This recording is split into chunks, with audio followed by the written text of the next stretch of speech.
I take it everybody survived 147 this morning safely? Yes. Yes? Okay, awesome. Not too bad today.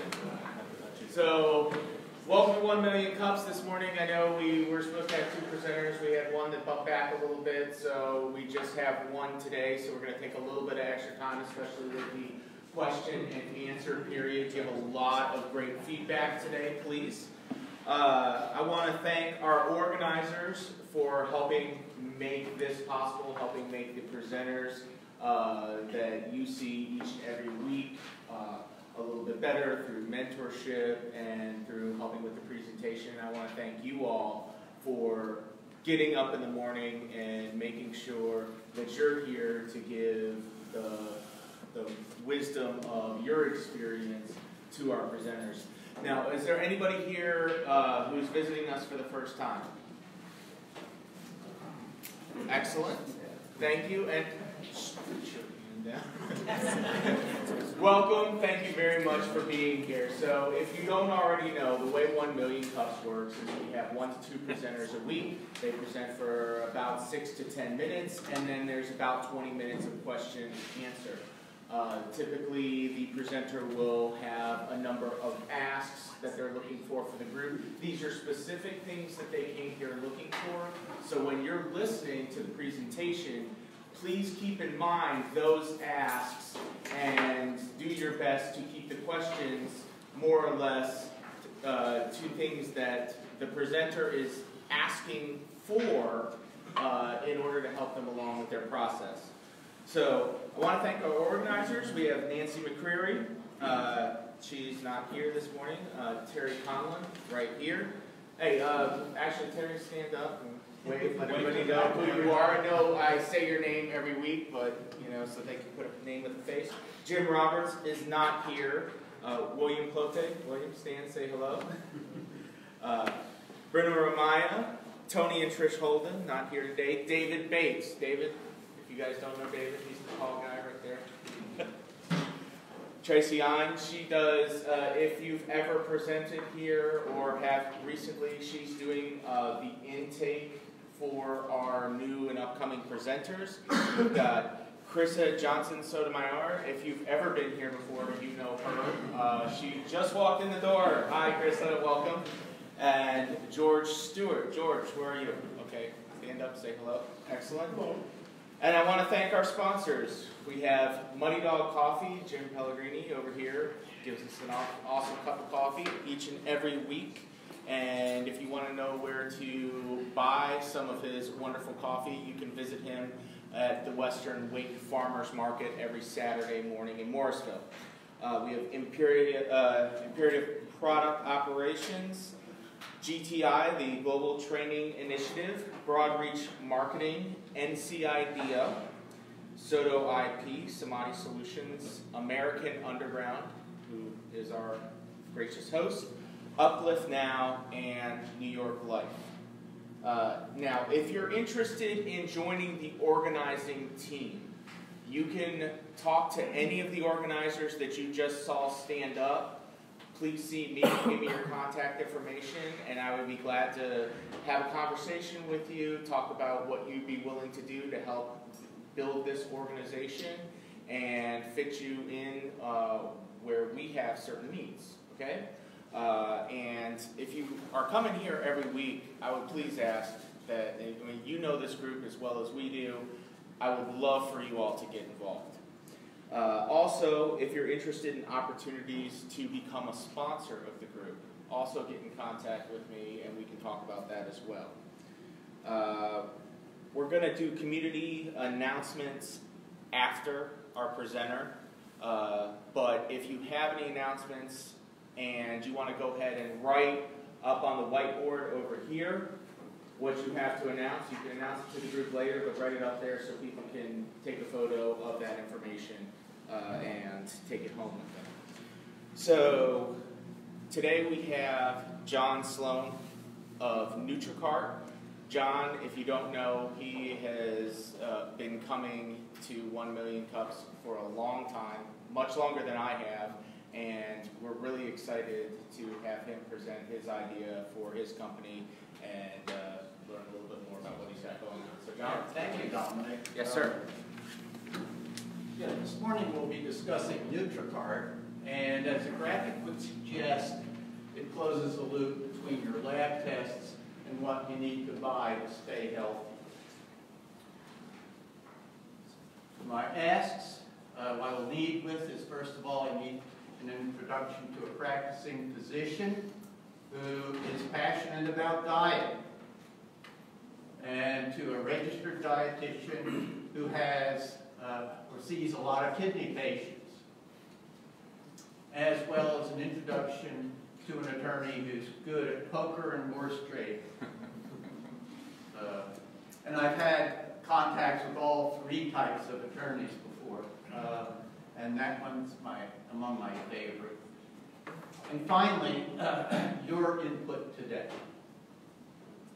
So first, let's meet Alice. She has kidney disease, and she can benefit from NutriKart. She must first fine-tune what she eats, improve her lab results, and from my observations, disturbingly, has children and grandchildren who would eat the way she used to. But she's not alone. Meet Bob. He has heart disease. He can benefit because heart disease is a chronic disease, just like kidney disease, that's induced by diet.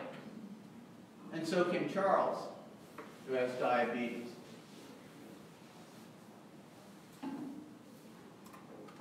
All are falling through the cracks.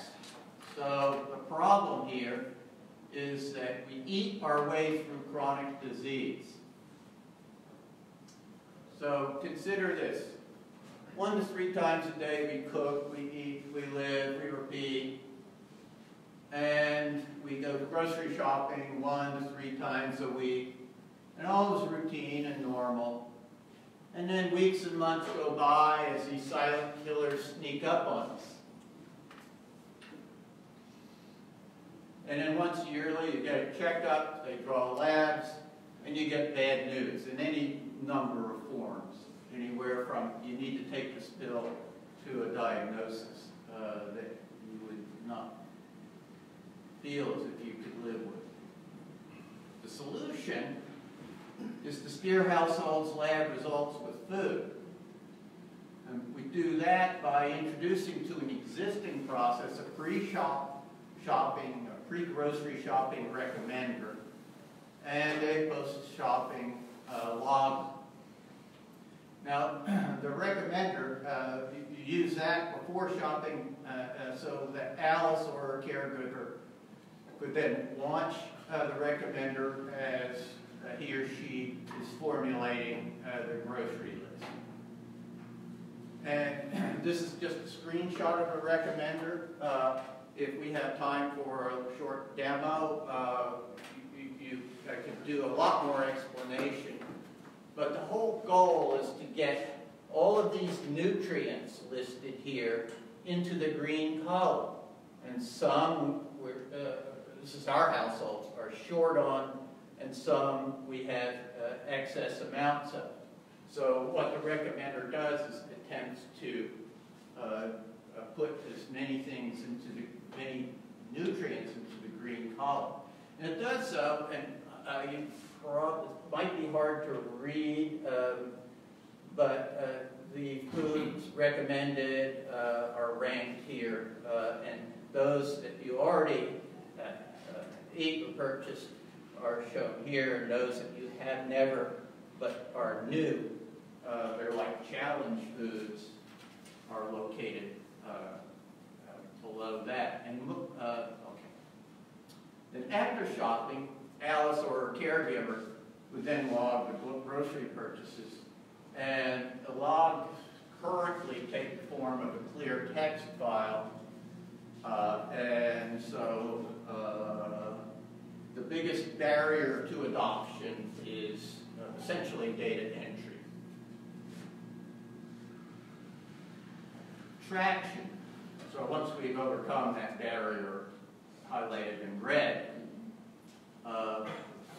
we can offer a free version Now, as you recall, a recommender has outputs, but one of the inputs to the recommender is a set of nutrient targets. Nutrient by nutrient, there is a 100% daily value and a safe upper intake limit. The free version uses the USDA dietary guidelines. So it's sort of a one-size-fits-most. And the whole goal of the guidelines is so that when you go to the doctor, you at least have a fighting chance at improvement in labs. Alice's care team might want to try this out for themselves. So going back to the physician and the RD would be a real win if they were to actually use it themselves. Proposed way of making revenue is following it using paid prescription targets. I put these targets in a different graphic to highlight the fact that these are custom targets to our household and to the acuity illness within our household. And the idea is then to periodically draw labs, definitely more than once a year, probably quarterly, and then have a dietitian or physician review these targets with your blood work and adjust those targets to steer your blood work toward more normal levels. So that if you do this and you follow the recommendations, recommended foods, you'll have a more than average chance of having acceptable lab results. And I see that as an end point. So going back to my asks, I see it probably about a 1-year period for physicians to prove out effectiveness. So Alice's lab results need to be just right. So adjustments in orange help that happen.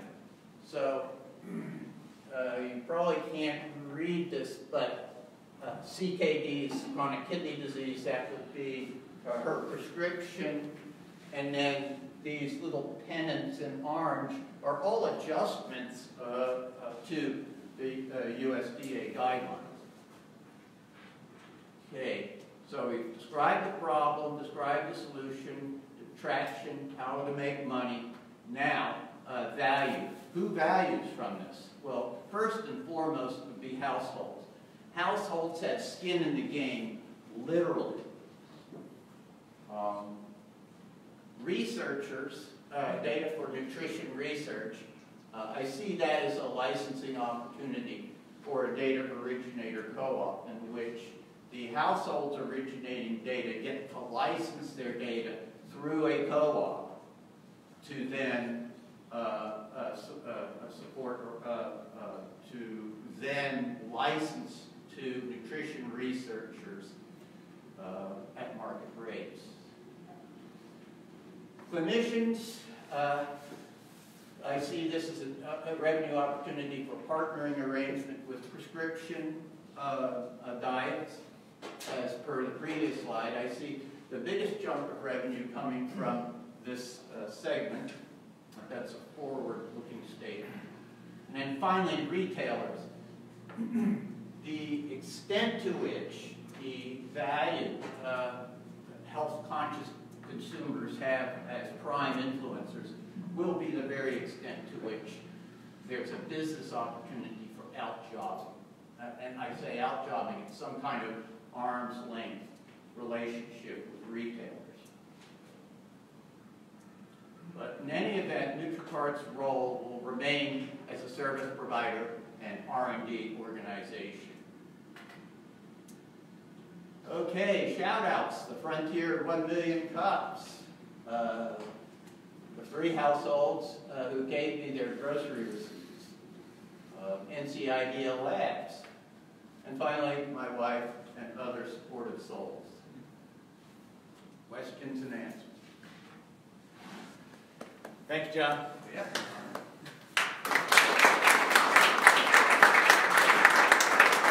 All right, who do we have first? Terry. Yeah, so John, I see this as pointed more towards not so much the consumption of the actual food, but the buying of the food. And the link in terms of health is what do you actually eat? How do you prepare the food? How much junk food buying do you stop doing? So is the focus of this intended to be just the purchasing of food as opposed to the consumption of food? Yeah, good question. There's an adage, what's in your house is in your mouth. So if a food, good or bad, makes it good or bad for you, makes its way into your house, it gets eaten by household members. So I say consumption because that's something that can be tracked. All right. So the holy grail in data entry would be to get a loyalty card, purchase histories, right, and then so it's really a function of data collection and this behavioral law that unfortunately seems to apply.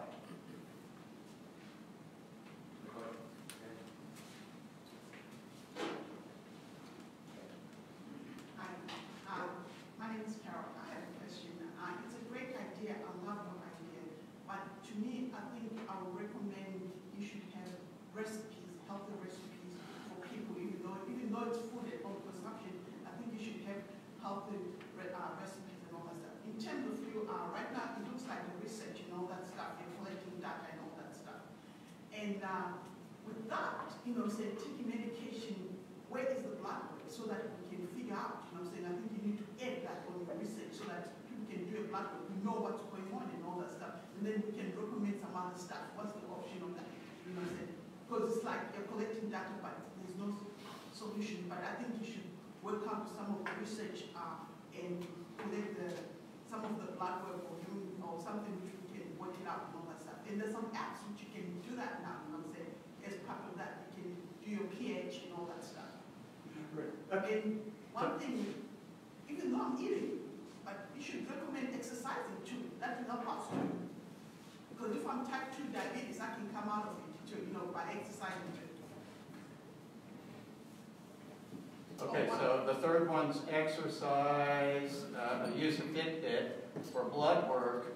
In my situation, I have to have blood work pretty frequently because I have hair trigger lipids, and other people I know who have kidney disease or are living with a kidney have to have blood work at least quarterly, if not more frequently. I have my blood work done every 2 weeks, and I can show you why on a supplemental day. But if I eat the wrong thing, my lipids spike, and it takes a while to lower. So exercise, blood work, and there's the first part of your three-part question. Recipes. Great. So I'd like to go off script here. This is, of course, by the way, not just an idea. I have it implemented, and I've had it working for several months now, and been collecting data for almost 2 years. So this is an example. Uh-oh.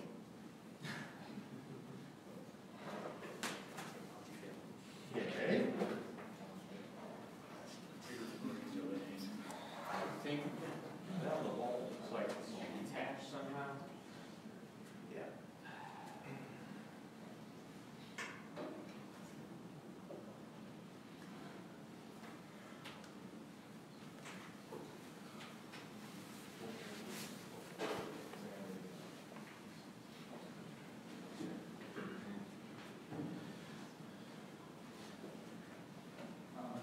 Here we go. There it is. Yes. Yeah. Thanks, Carol. Yeah, thank you so much. This is somewhat more readable, but just on high level, summary panel, set of nutrients that are being tracked. This is from the 7th to the 20th. Eat more foods you already love. Try these two as well. and finally cut back on these. So in terms of a recipe, any recipe that falls into the cut back on these are excluded. Any recipe that uses a substantial subset of the foods listed here as new foods or as familiar foods. So it's basically you take a recipe is one set and you rub the recipe against the recommendations, and you'll then be able to score that recipe with respect to these items. And you can then find the highest impact recipes amongst a corpus of recipes. So that would be a really good systems integration project with menu planner. Hey, John. So a couple questions here. What's a rollout look like of this product? How does this thing get to market? You know, how does a guy like me start buying it? Is this a partnered approach with somebody else? Are you going to, you know, sell your own software subscriptions or apps? How do you make the first dollar?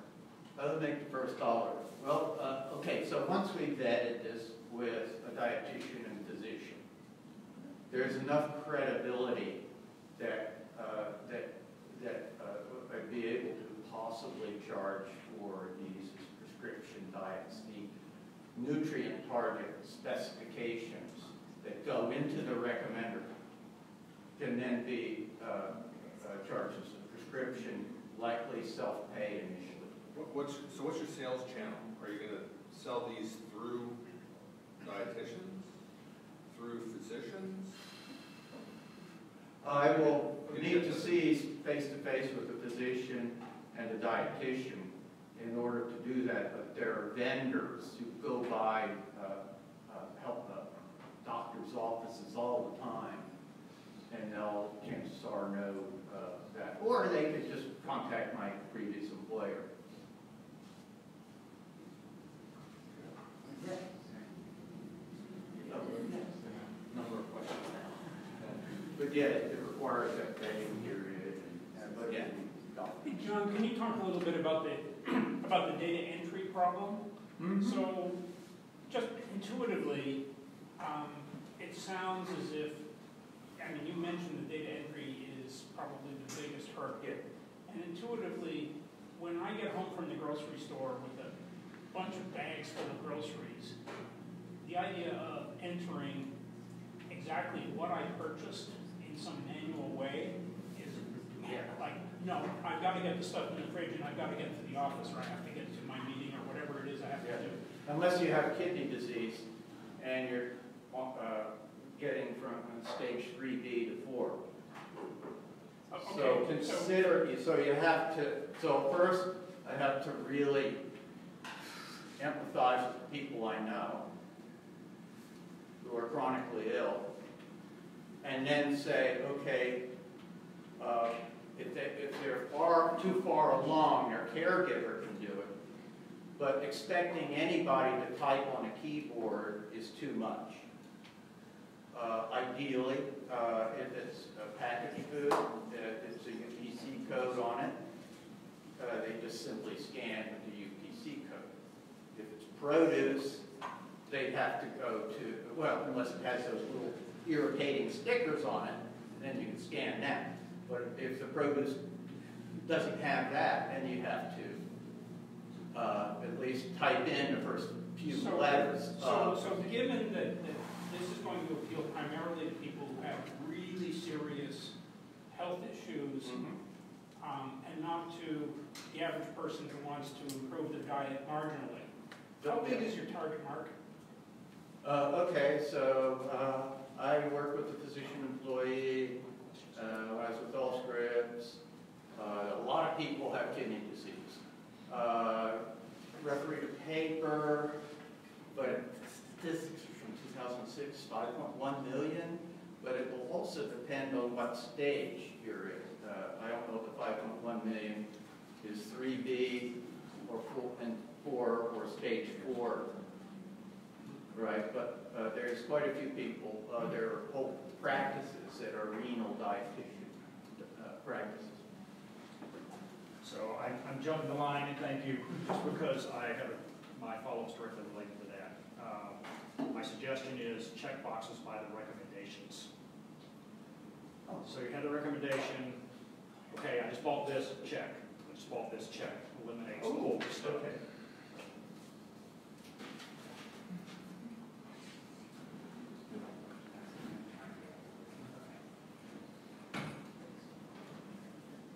Now, you have to realize that doesn't make a complete grocery list. Well, but it I really can helps. tell you flat out from the research on social psychology, no one is going to log this. I don't care how bad their health, their kidney disease is.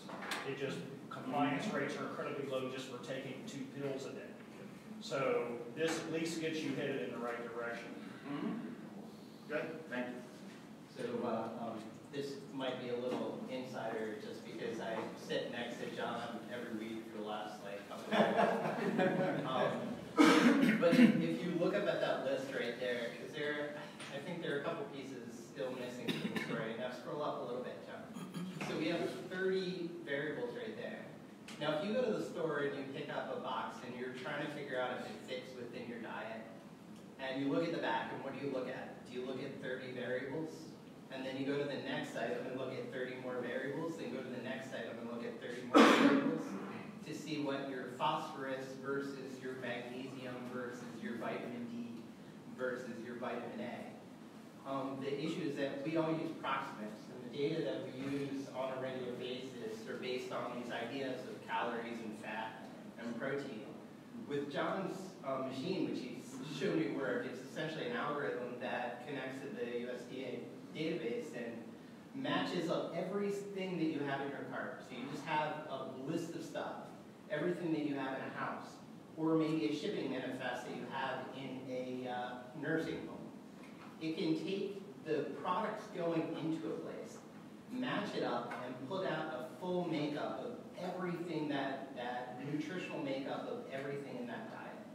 So if you set up a meal plan and you put your meals, and your meals are already set up against what are in the background, it will come up with the full makeup of your goods, your bads, and then all of a sudden you can see all those places where you have deficits or you're anemic.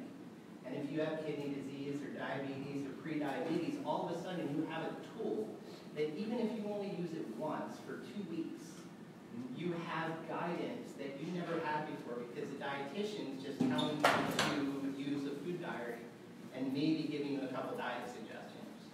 This gives you data. To take a slightly different approach here, I'm thinking that you got to skip 90 steps. All this stuff is great. No one is going to, this is way too academic and scientific for you. You just want to get people to eat different stuff at the right time of day, right? I'm not concerned about the right time of day. Well, that could have an impact here, but what I'm thinking is, if you partnered up with like a Blue Apron or somebody like that who's funded, their stock and trade is data, and they're going to fall over themselves to differentiate from their 19 other competitors in any given market. You know, you may give somebody like that a leg up.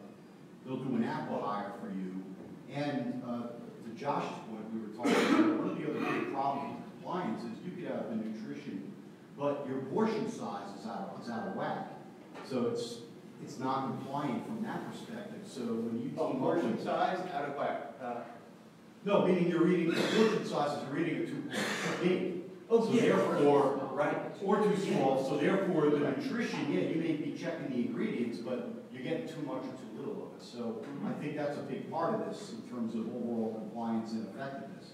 So if you start to combine that, and a group like a Blue Apron has already thought all this stuff through. They're just delivering you the damn food. You eat it when it gets there. You prepare it the way they say, and that's where more people are heading anyway. So to me, that would make the most sense in terms of being able to get this to utilization quicker and scale to somebody who can really use this sort of research and data to differentiate their own business. So what you're saying, a Blue Apron would be like what Chris was saying. So So you're suggesting like Blue Apron, like was what Chris was suggesting, Blue Apron, do you have sort of preset recipes that you have like a dozen recipes over 7 days a week, and you just pick it, and then Blue Apron delivers it, but then Blue Apron already has the data. They have the data, and they can say, look, based on your needs, pick from one of these eight things. Mm-hmm. Yeah, That's it. Yeah. So they won't even get into this. It's just, it'll automatically just say, pick your dish. It's almost like deconstructed Weight Watchers. Yeah, nothing. Weight Watchers backwards. Yeah. Reverse engineering. Exactly. And it gets Weight around the Watchers data back- entry problem. It gets around the manual data entry problem. Yeah. It comes And from a they're gonna commercial keep- kitchen, they know what they're delivering. And they're going to keep the data, they're going to continue to build on that, and then they're going to be able to scale out across however many. This is perfect for the early majority. What we're talking about is perfect for the early majority. Because the early majority is not going to try to get people to scan their own items when they go through the grocery store, right? You know, I'm such a hypocrite because I always wait for somebody, a live human being, to scan the grocery store. And then when it's super long lines, I say, okay, it was like one at Walmart. Okay. And then so, because the lines are always long there, and then like, please take the bag out of the bagging area. You have all of that, right? All this back and forth. Right? So there's not a whole lot of adoption I see there. So then why should there be adoption here? But what you're saying is, between you and Chris are saying, well, preset menu, you want a new recipe, find something, let the recommender recommend a recipe from the stuff that you've already are buying. And Yeah, there's no shortage of restaurants, chefs, etc., that are competing with recipes, you know, within a whole realm of these platforms. So, yeah, I think that your algorithm will match everything it needs, and you won't have to worry about that. Yeah, it gets around the data entry problem. Thanks. So you mentioned during your slides that one of the key components of revenue would be physician associated. Do you have a particular CPT code that you're targeting there, and are you seeking clinical evidence to support efficacy, or like can you talk a little bit more about that? Right. Yeah. So there's coding and efficacy. They're really two different things. So coding is all for the sake of reimbursement, and try to get a new CPT code, right? Developed, right? So that's going to be laggards, but in terms of a CPT code. So how I'm going at this early market, self-pay, $90 a month for a prescription diet where there's periodic review, agreed upon periodic review by a physician dietitian, and that those of us in this room who could pay $90 a month out of pocket without a CPT code can do so if you're sick enough. And those are the early adopters. Just to make sure I understand, you're saying that the user would pay the fee and the physician would prescribe it or recommend that the user... Initially, yeah. Early adopters are somebody's going to have to... What does that model of recruiting physicians to recommend an app look like? I don't know. And this gets to my asks. I need to see a physician and a dietitian to see for myself what their ideas as far as market channels are concerned. But yeah, the early adopters, I can't see how I could get around that other than charge a household person who's sick. You may want to check out, if you haven't yet, the Digital Health Happy Hour.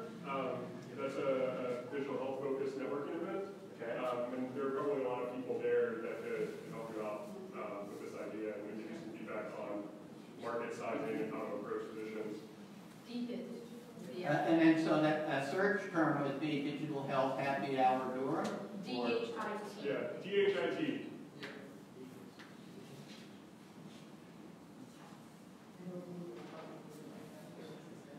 Okay, good, thank you. Oh, wait, did I answer your question enough? Yes. Oh, okay. Yes. Yes. The other thing too, take a look at this, I see a lot of different variations of this product, getting with exercise groups, Blue Apron, whatever there might be. But if you approach or take a look at working with like MetLife or Blue Cross Blue Shield to do as part of the benefit package with employees and say, if you sign up with this, we'll pay for this and we'll do benchmarking to see when you get off your drugs and see how much they save as a cost benefit, then you have third-party validation. With the doctors and with the dietitians, you're picking the ones there. When you go someplace like that, you've got independent third-party validation for your results. Right. Yeah, so you're saying in terms of a roadmap, sure, prove it out with a doctor and a dietitian, get those things, and then the next step right after that would be the payer. No, I would use 3 prongs. You're going 3 different ways. Doctor, dietitian, which has their channels, and you've got the insurances, payers, which they want to do a cost analysis basis. Say, hey, if we get our people sign up for this as part of our health program, we'll save some money on prescription drugs, ER, and that type of treatment. Just a thought. Yeah, excellent. And you're third party too, so. All right.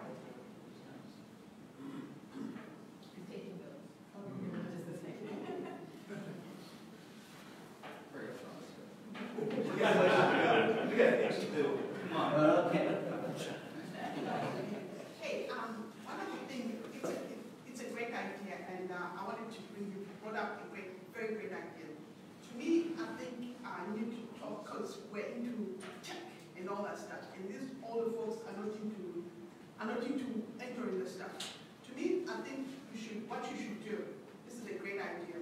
AI, get somebody, like work with the grocery store, somebody comes into your whatever app or your website and all that stuff. And groceries have receipts, you know what I'm saying, like if I go online. Yeah. Those codes, whatever you buy and everything and all that Yes. stuff. Go to the grocery store, if I sign up with you and we need to do a test before we start charging people, build up the volume and all that stuff. So the grocery store has those codes. And when I scan my receipt, to your app and all that stuff, it branches out to you know exactly what I'm buying, what I'm bought and all that stuff and everything. And when I do my diabetes blood work and all that stuff, you know what I'm saying, it can shoot to your app and all that stuff. You know exactly what's going on, and you have recommended recipes, and it will show what's going on right there. Right. And I think to me, you need to take it into in terms of technology and all that stuff, because people have no time for entering the receipts and all that stuff. Talk to the grocery store, have those codes and all that stuff. If I've signed up with you, I just scan my receipt and it branches out to you, and you can tell, and it can recommend. And then what you're saying, that was the very first thing we did, was I collected paper receipts and typed them in. And then I started noticing, well, gee, if I find receipts with UPC codes on, I'm home free. Yes, but you have to work with the grocery store. And then that's how I started out, manually entering grocery receipts. So another way around the data entry problem is take a photograph of your grocery receipt, and then have upmap it to the foods and standard reference. Each chain has a different way. So Food Lion has their own set of mnemonics for each food. So constructing that upmapping to standard reference, it's a bit of work, but you know, for most So in terms of you making money right now, you say $90.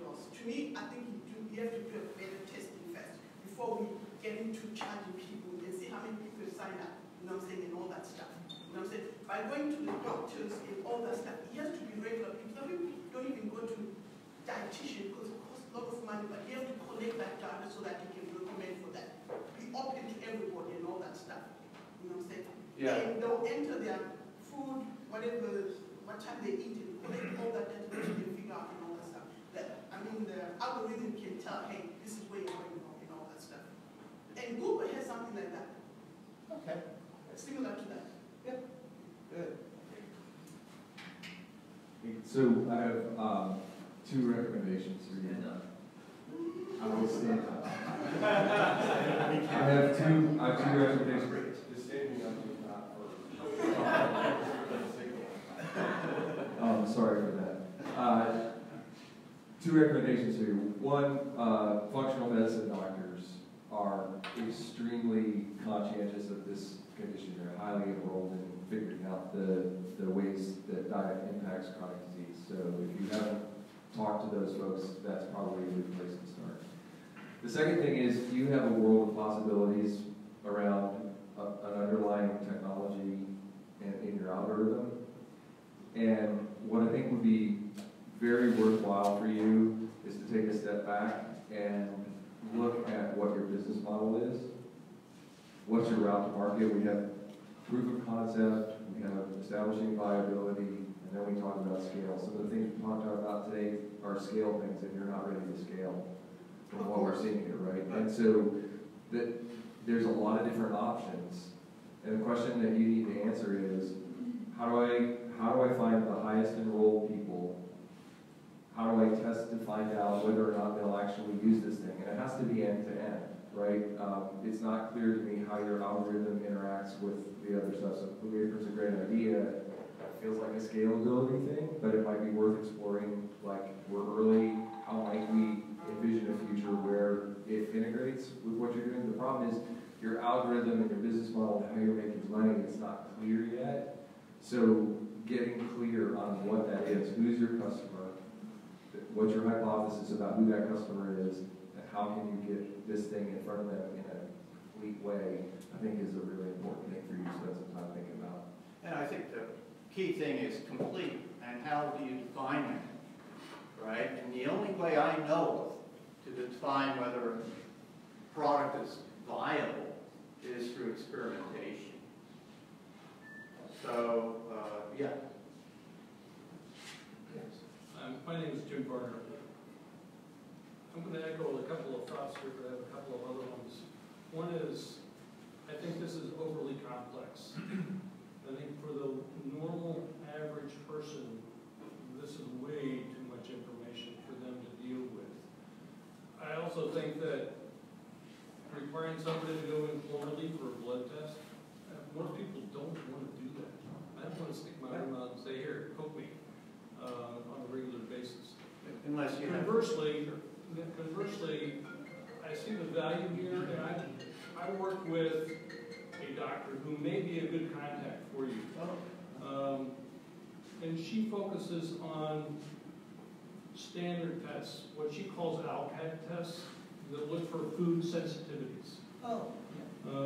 For example, I should not eat button mushrooms.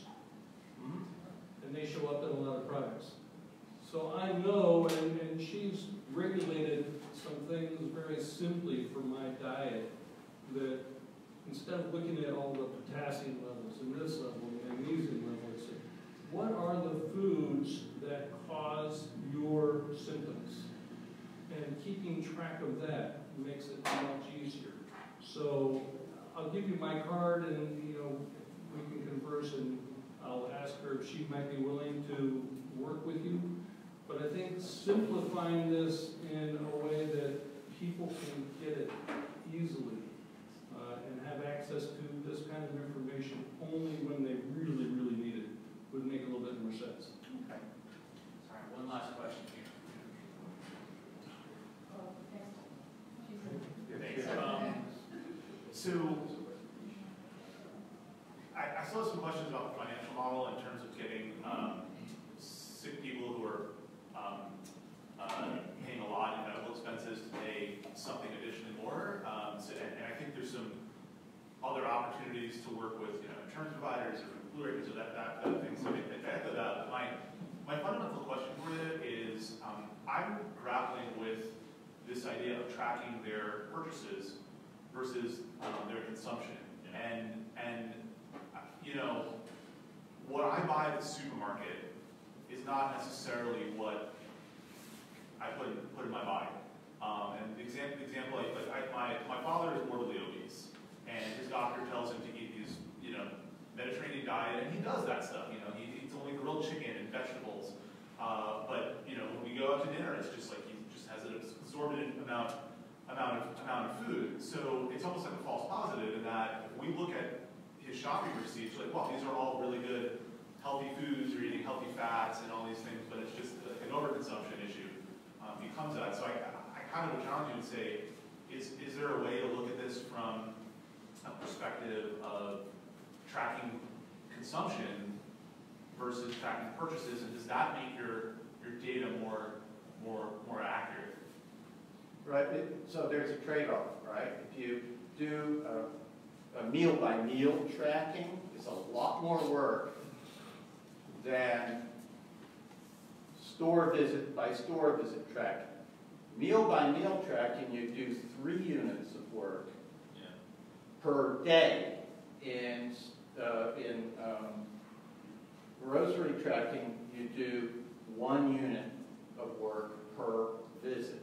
But I understand that. I just don't understand how, and maybe this is in your algorithm, but like how do you take my receipt from Harris Teeter and correlate that to what I have eaten over between Monday when I went to the grocery store, Wednesday when I maintain a purchase history, so this all runs through using a purchase history. Currently, today, I maintain almost 2-year purchase history of foods that our household consumed. Also, the point you brought up about restaurants is a blind spot. But if you're like me, you can't eat out of a restaurant because you don't know what's in it. And I can show you my lab results of going out to Thanksgiving potluck.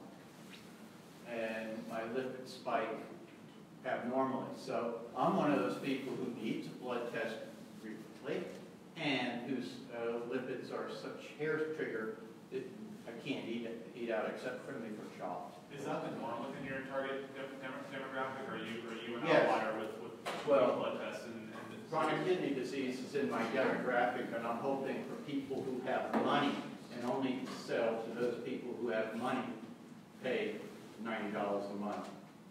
And then the idea for people who cannot afford that, and I know many people, well, a couple people, a couple families where, so I try to, based on ability to pay. Final question? Hi, I'm Sabrina. So I think the target client is going to be really important for you. I have friends and family that are similar health issues in that they keep very, very detailed track of what goes in their bodies because the outcome of what happens when something is not right is severe to there too. So they're taking track of, to your extent, where all these systems really make sense to them. I think the general mass in the room is more thinking about a consumer basis of we're not keeping track of that. We don't care if one level is higher than the other because it doesn't affect our bodies so drastically. So I think figuring out who that target market is, and it may be a matter that the consumer interface is much less detailed, where then the physicians that you link up are then getting the more intricate data that a consumer is not contemplating. If you think of someone who does have a chronic illness, sometimes it's just day-to-day functions are extremely taxing on them. Same thing with their healthcare providers.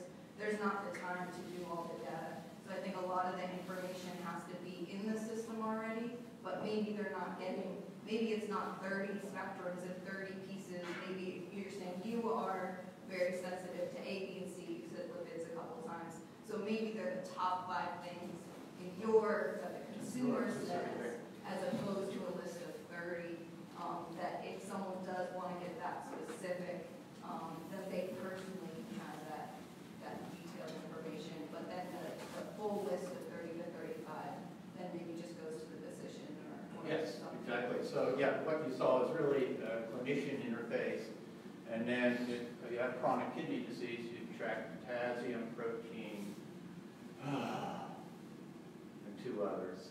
Phosphorus, and there's about a half a dozen things that if you have chronic kidney disease, right, you need to track. And then the free version would do approximates, like the usual stuff, carbs. Yeah, thank you, John.